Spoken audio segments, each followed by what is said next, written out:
It's our pleasure to welcome you, dear listeners, the members of AMI, Peace Newspaper, and Mauritanian English bloggers on Facebook to this new episode of our weekly podcast, Friday Palace. In our program today, Financial Backers Loans for Mauritania, we will discuss the meeting held under the title Roundtable for Mauritania in Brussels, with the second day meeting organized by the government of Mauritania with development partners and the support of the World Bank and the United Nations Programme for Development and other Arab development partners. The Prime Minister's speech in the conference was marked by a pitiful tone that reflects the governmental policy to convince the donors by revealing a small part of the national misery. The pitiful words of the PM and the scaring statistics in his speech concerning the unemployment rates were just the iceberg.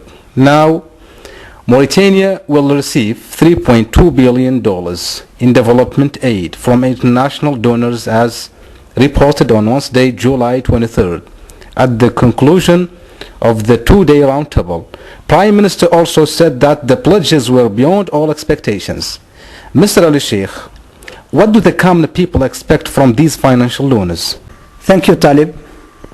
Loans and loans and loans from Brussels, Paris and Tripoli are given to Mauritania for Mauritanians, but ironically enough, common people had never known where these loans go or how they are invested. These loans are huge, of course, and become big amounts of money that Mauritania is in a desperate need for, especially in a critical situation the whole country has been misleadingly going through. In this context, it's legitimate to raise some questions about what the common poor and marginalized Mauritanians expect from these loans granted to Mauritania. Will these loans be invested into boosting the economical conditions of the country, or will they just be silently swallowed and imprisoned in secret bank accounts abroad? Aren't these loans nothing more than mirages and illusions looming in the far horizon that common people can never reach?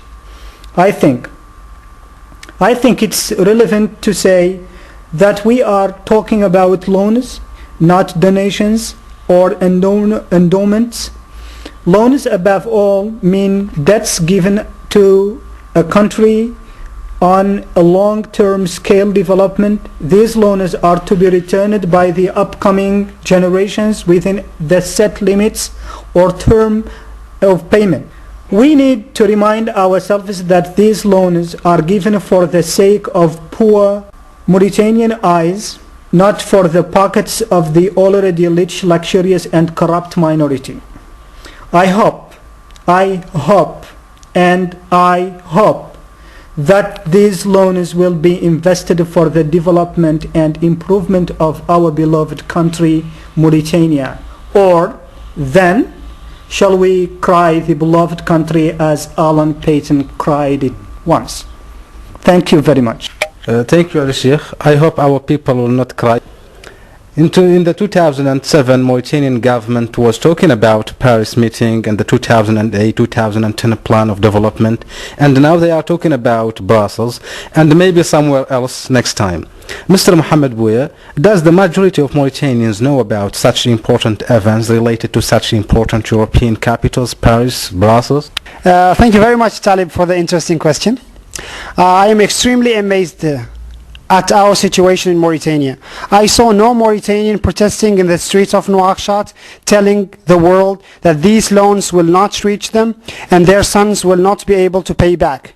Some Mauritanians do not know about Brussels, and they do not know that these roundtables are very crucial to their future. Most of Mauritanians do not know about the 187 projects that the government proposed to the financial backers. I am again astonished that no Mauritanian stood in the streets of Nouakchott holding a banner saying we do not agree on some projects.